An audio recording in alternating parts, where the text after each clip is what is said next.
Buenísimos, buenísimos, buenísimos, buenísimos días. Me encanta estar aquí. Mañana fría, noche lluviosa, muy fría, muy fría. Hoy es jueves 15 de octubre de 2015. El programa es el número 1109. Que el espíritu de sabiduría descienda sobre nosotros todos y nos ilumine. A mí para decir lo que debo decir, a ustedes para comprenderlo. Gracias por sus correos, gracias por lo que en ellos escriben, gracias, muchas gracias por sus manifestaciones y buenos deseos de bienestar y salud para conmigo. Gracias, gracias, gracias.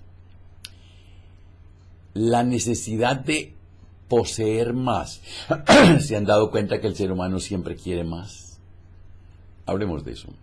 La vida, ya sea de una especie o de una forma individual, muere o se extingue o se impone por encima de las limitaciones de su condición por medio de un salto evolutivo siempre que se ve enfrentada a una crisis radical, cuando ya no funciona la forma anterior de ser en el mundo o de relacionarse con otras formas de vida y con la naturaleza, o cuando la supervivencia se ve amenazada por problemas aparentemente insuperables.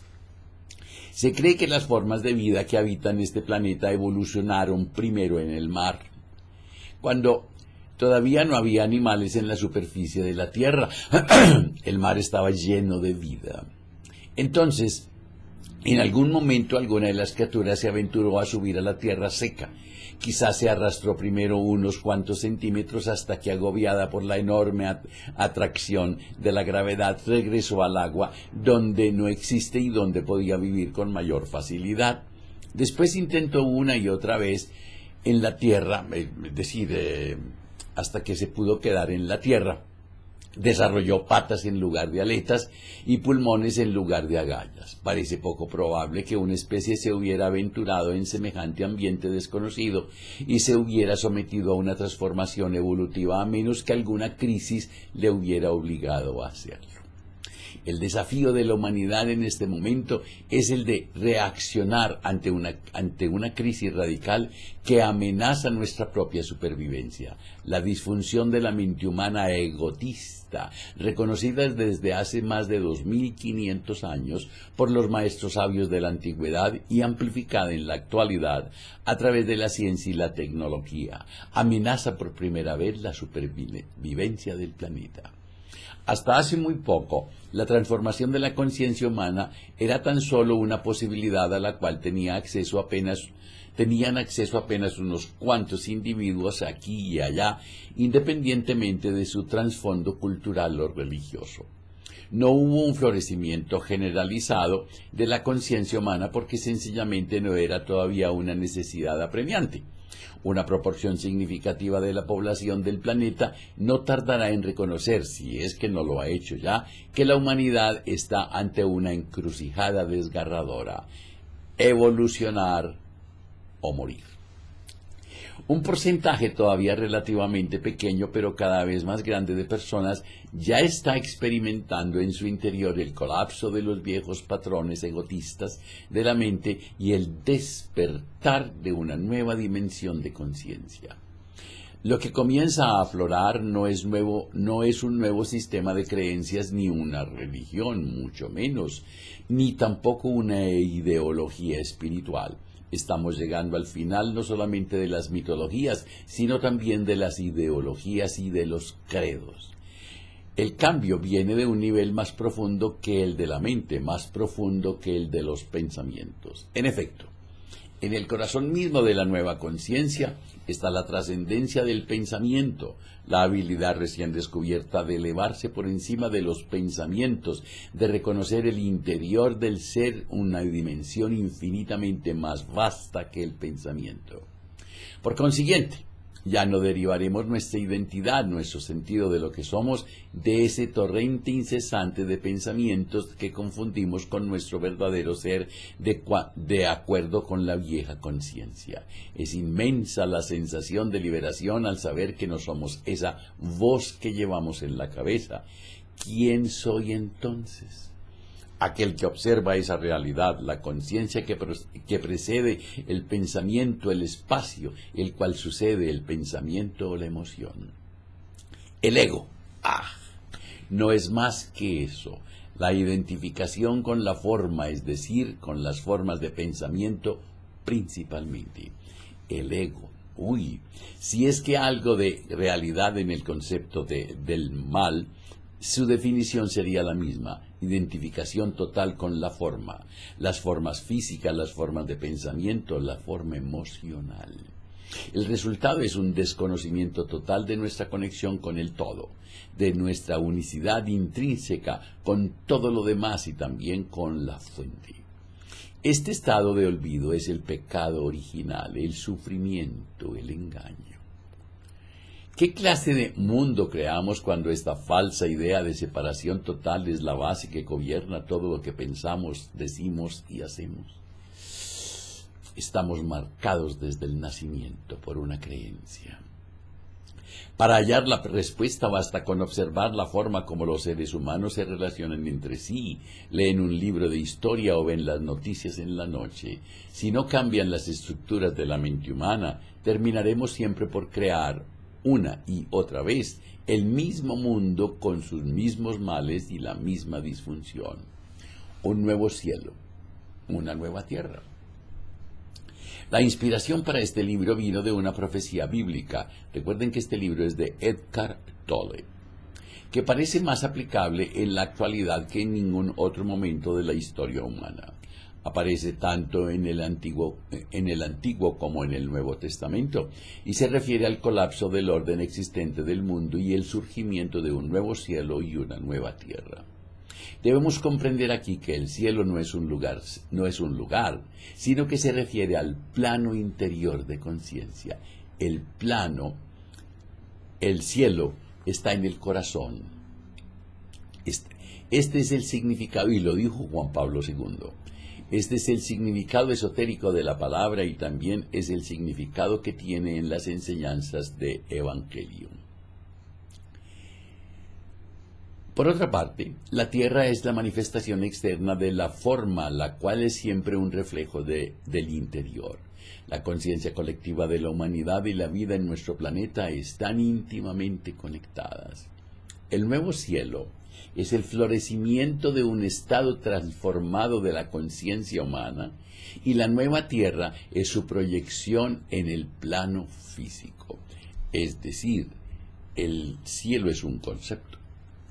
Puesto que la vida y la conciencia humana son una con la vida en el planeta, a medida que se disuelva la vieja conciencia deberán producirse simultáneamente unos cataclismos geográficos y climáticos en muchas partes, algunas de las cuales ya las hemos comenzado a presenciar.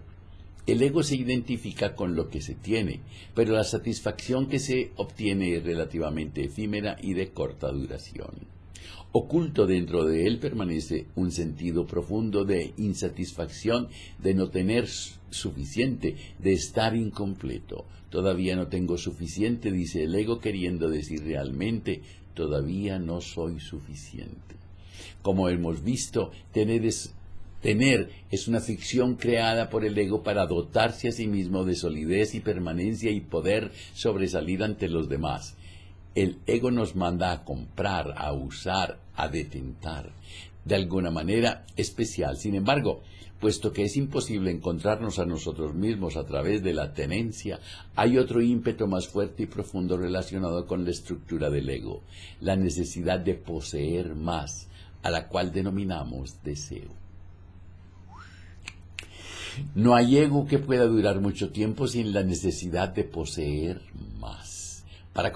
Por consiguiente, el deseo mantiene al ego vivo durante más tiempo que la propiedad. El ego desea desear más que lo que desea tener. Desea desear más que desea tener. Así, la satisfacción somera de poseer siempre se reemplaza por más deseo. Se trata de la necesidad psicológica de tener más, es decir, más cosas con las cuales identificarse. Es una necesidad adictiva y no es auténtica. Hay personas que tienen el hábito de comprar, no importa. En algunos casos, la necesidad psicológica de tener más o la sensación de la carencia tan característica del ego se transfieren al nivel físico, de tal manera que se convierte en un apetito insaciable. Las personas afectadas por la bulimia se obligan a vomitar para continuar comiendo. El hambre está en su mente, no en el cuerpo. Este trastorno de la alimentación se curaría si la víctima, en lugar de identificarse con la mente, pudiera entrar en contacto con su cuerpo y sentir las verdaderas necesidades del mismo, en lugar de las falsas necesidades de una mente egotista. Algunos egos saben lo que desean y persiguen su propósito con determinación siniestra y despiadada. Gengis Khan, Attila, Stalin, Hitler serían algunos ejemplos más que ilustrativos. Sin embargo, la energía que alimentaba su deseo creó una energía opuesta de igual intensidad, la cual provocó finalmente su caída. Observen a nuestro vecino de la derecha de Sudamérica, nuestro vecino. Entretanto, sembraron la infelicidad para ellos mismos y los demás y crearon el infierno en la tierra, el infierno que están viviendo nuestros vecinos. La mayoría de los egos sienten deseos contradictorios, desean cosas diferentes a cada momento o quizás no sepan lo que desean, salvo que no desean lo que es el momento presente, el ahora, el aquí. Como resultado de este deseo insatisfecho vienen el desasosiego, la inquietud, el aburrimiento, la ansiedad y la insatisfacción. El deseo es estructural, de manera que no hay contenido que pueda proporcionar una sensación duradera del logro mientras esa destructura mental continúe existiendo. En el ego de los adolescentes se encuentra con frecuencia ese deseo de algo inespecífico. Las necesidades físicas de alimento, agua, cobijo, vestido y las comodidades básicas podrían satisfacerse fácilmente para todos los seres humanos del planeta si no fuera por el desequilibrio generado por la necesidad rapaz y demente de tener más recursos por la codicia del ego. Con la codicia tener más y más. Encuentra su expresión colectiva en las estructuras económicas de este mundo, tales como las corporaciones gigantescas, las cuales son entidades egotistas que compiten entre sí por tener más. Su único objetivo es conseguir utilidades, persiguen ese objetivo de manera absolutamente inmisericorde. La naturaleza, los animales, las personas y hasta sus propios empleados no son otra cosa que cifras en un balance, objetos inanimados para explotar y luego descartar. Las formas de pensamiento de mí y mío, más que quiero, necesito, preciso tener, no es suficiente, haré todo lo posible por tenerlo, no se relacionan con el contenido sino con la estructura del ego. El contenido es intercambiable. Mientras no se reconozca la existencia de esas formas de pensamiento y permanezcan en el inconsciente, estamos sujetos a creer en ellas. Estamos condenados a manifestar esos pensamientos inconscientes, condenados a buscar sin encontrar, porque cuando operan esas formas de pensamiento no hay nada que pueda satisfacernos. Ninguna posesión, ningún lugar, ninguna persona, ni ninguna condición. Independientemente de lo que tengamos u obtengamos, no podremos ser felices. Siempre estaremos buscando algo que prometa una mayor realización, que encierre la promesa de completar el ser incompleto y de llenar esa sensación de carencia que llevamos dentro. La identificación con el cuerpo. Aparte de la identificación con los objetos, otra forma primordial de identificación es con el cuerpo. Ante todo, el cuerpo es masculino o femenino, de manera que el sentido de ser hombre o mujer absorbe buena parte del sentido de ser de la mayoría de las personas. El género se convierte en identidad. La identificación con el género se promueve desde los primeros años de vida y obliga a asumir un papel y a amoldarse a unos patrones condicionados de comportamiento que inciden en todos los aspectos de la vida y no solamente en la sexualidad. Es un papel en el cual quedan atrapadas totalmente muchas personas, generalmente en mayor medida en las sociedades tradicionales que en la cultura occidental, donde la identificación con el género comienza a disminuir ligeramente. En algunas culturas tradicionales, el peor destino para una mujer es ser soltera o infértil, y lo peor para un hombre es la impotencia sexual y el no poder procrear hijos.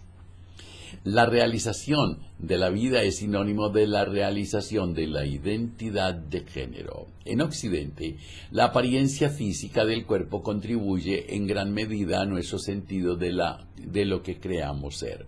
Su vigor o debilidad, su belleza o fealdad en comparación con los demás.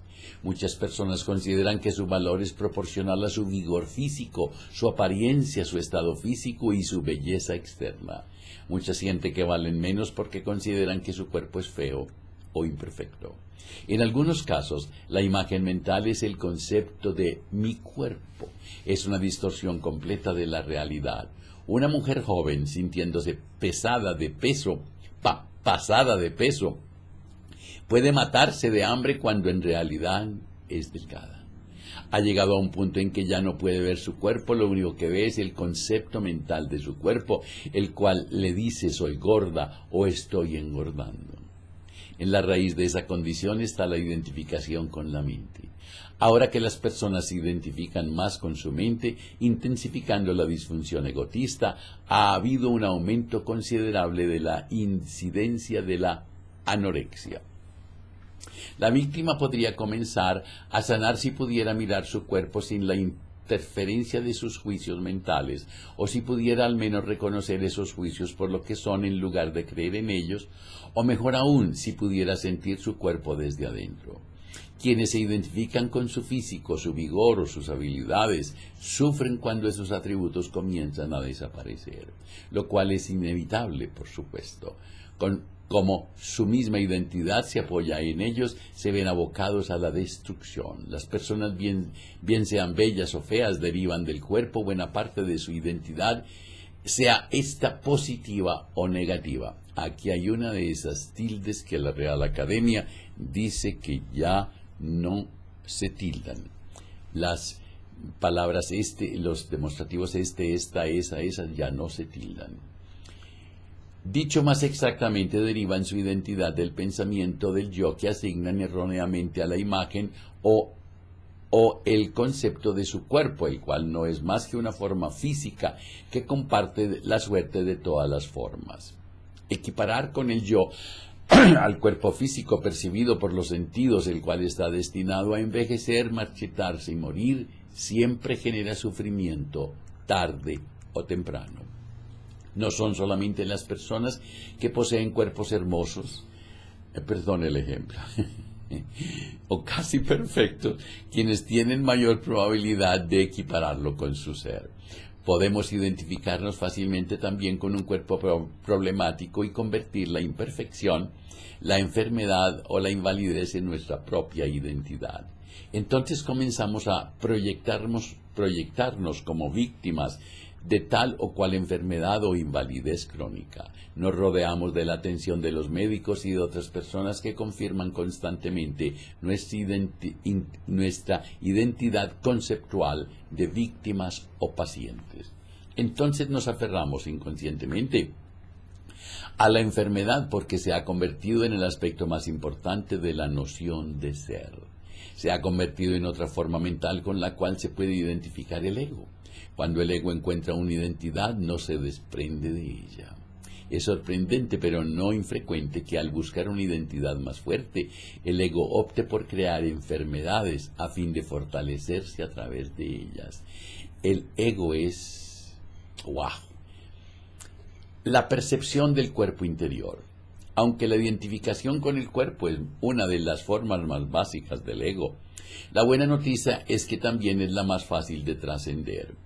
Esto no se logra haciendo un esfuerzo por convencernos de que no somos cuerpo, sino dejando de prestar atención a la forma corporal externa y a las formas mentales del cuerpo: bello, feo, fuerte, débil, gordo, delgado, musculoso, para centrar la atención en la sensación de vida que lo anima, independientemente de la apariencia externa del cuerpo. Más allá de la forma exterior hay un cuerpo de energía intensamente vivo. Si usted desconoce la conciencia del cuerpo interior, Cierre los ojos por un momento y trate de discernir si sus manos tienen vida. No le pregunte a la mente, porque ésta le responderá diciendo: no siento absolutamente nada. Quizás también responda: necesito cosas más interesantes en las cuales pensar. Entonces, en lugar de preguntarle a su mente, vaya directamente a las manos. Con esto quiero decir que tome conciencia de la sensación sutil de vida que ellas encierran. Está ahí. Lo único que debe hacer es fijar su atención para notarla. Al principio podrá sentir un leve cosquilleo y después una sensación de energía o de vida. Pueden hacer así y la sienten más. Si mantiene su atención en las manos durante un rato, esa sensación de vida se intensificará. Algunas personas ni siquiera necesitan cerrar los ojos, puesto que logran sentir sus manos interiores, mientras leen estas frases. Lo que denomino el cuerpo interior no es realmente cuerpo, sino energía vital, el puente entre la forma y el informe. Desarrolle el hábito de sentir el cuerpo interior con la mayor frecuencia posible. Al cabo de un tiempo ya no tendrá que cerrar los ojos para sentirlo. Por ejemplo, trate de sentir el cuerpo interior cuando esté en compañía de alguien. Es casi como una paradoja. Al estar en contacto con el cuerpo interior, deja uno de identificarse con el cuerpo y con la mente. Quiere decir que ya no nos identificamos con la forma, sino que nos apartamos de esa identificación hacia lo informe, al cual podemos también denominar el ser. El olvido del ser. El ego siempre es identificación con la forma, es buscarnos a nosotros mismos y perdernos en algún tipo de forma. Las formas no son solamente objetos materiales o cuerpos físicos.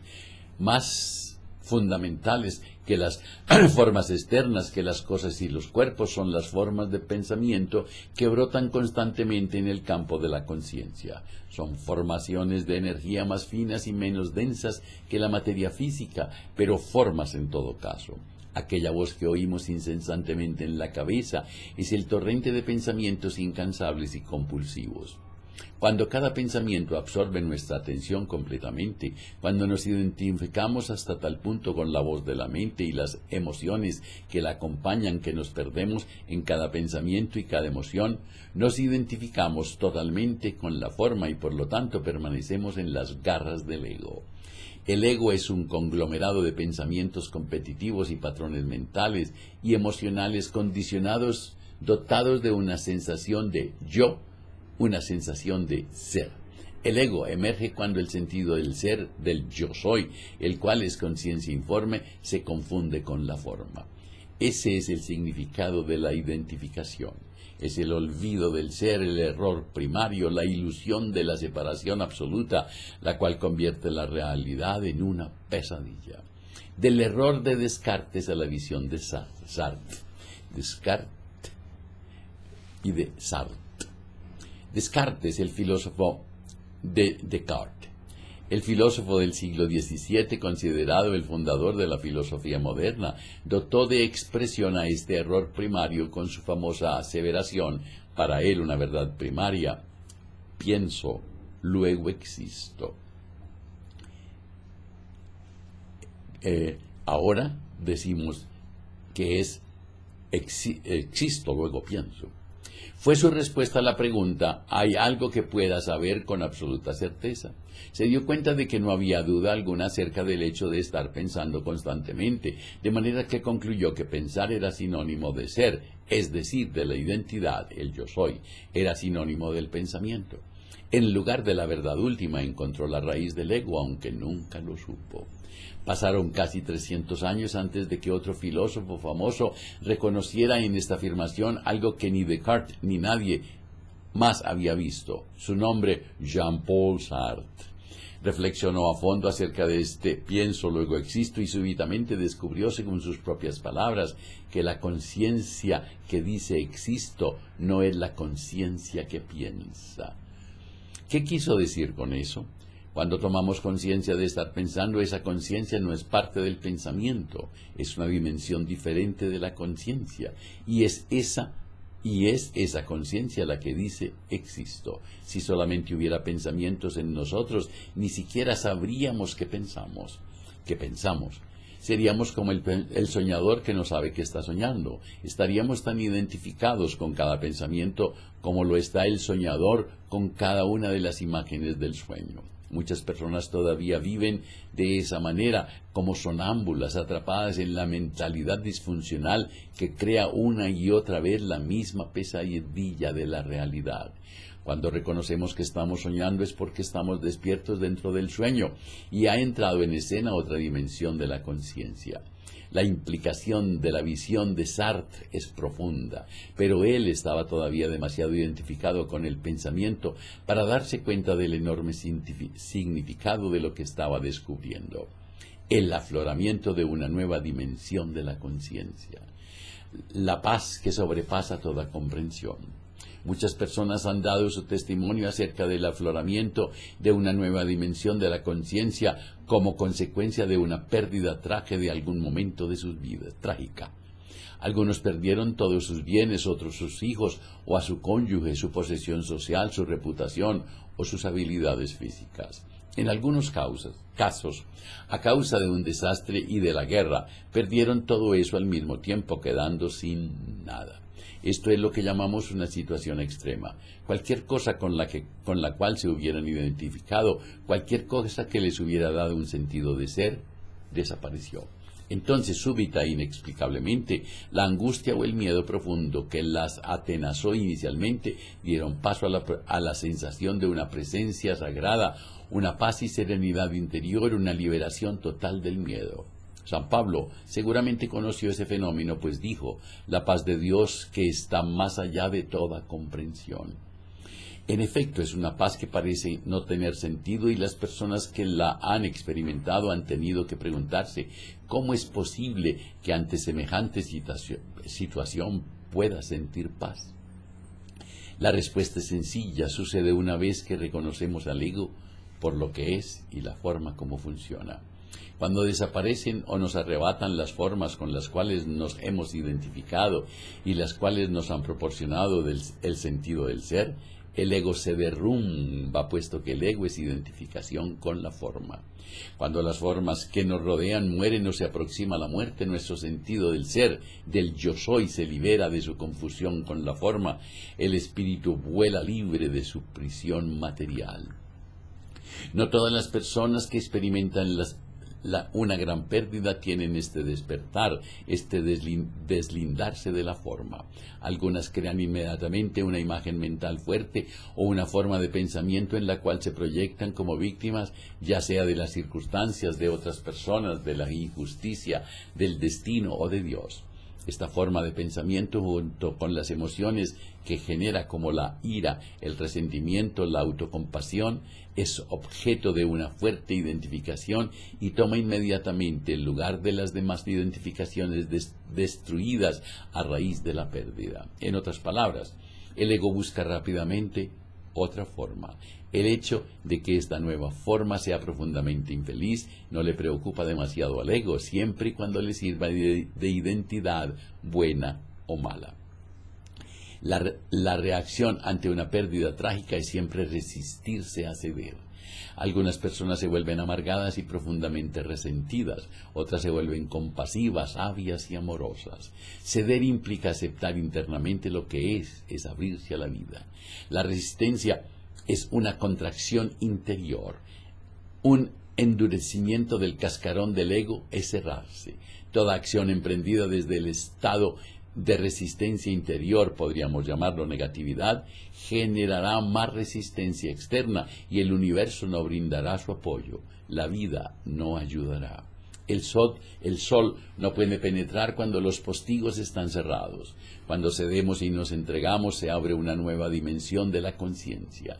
Si la acción es posible o necesaria, la acción estará en armonía con el todo y recibirá el apoyo de la inteligencia creadora, la conciencia incondicionada con la cual nos volvemos uno cuando estamos en estado de apertura interior.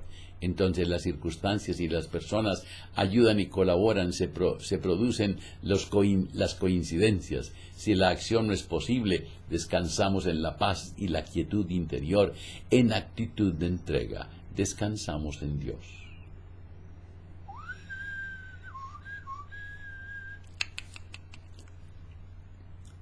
Escuchen este hermoso correo que recibí. Abuelo hermoso, me encantó verte tan bien. Admirable tu forma, tu sabiduría, tu disciplina, tu fortaleza, tu amor por lo que haces. Una vez más me alegra encontrarme con alguien como tú. Te mando un abrazo. Qué bonito, ¿no? Cuando te abrazas, cuando te quieres, cuando te amas, la vida te abraza, la vida te quiere, la vida te ama. Digan hoy muchas veces, me acepto y me apruebo como soy, me amo. Me acepto y me apruebo como soy, me amo. Yo soy en cada nuevo día más dulce. Díganlo varias veces. Yo soy en cada nuevo instante o en cada instante más dulce. Mañana, si sale el sol, será viernes. Y si es viernes y sale el sol, hablaremos de todo un poco. Haremos un viernes de cultura general. Que la prosperidad, la armonía, la salud, la sabiduría y el amor sean con ustedes y sus familias, conmigo y mi familia. Si hoy tienes un momento de tristeza, de desfallecimiento, de celos, de frustración, de rabia, invoca al espíritu de sabiduría, pídele que descienda sobre ti. Cuéntale. Y si en tu relato encuentras algo mal puesto contra alguien, perdónalo, ámalo, agradece, olvida. Y si es contigo, perdónate, ámate, agradece y duérmete.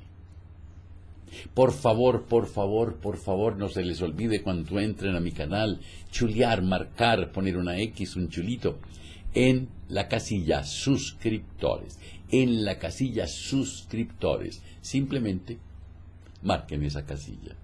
Y no se les olvide reír, pero por nada del mundo. Hasta mañana.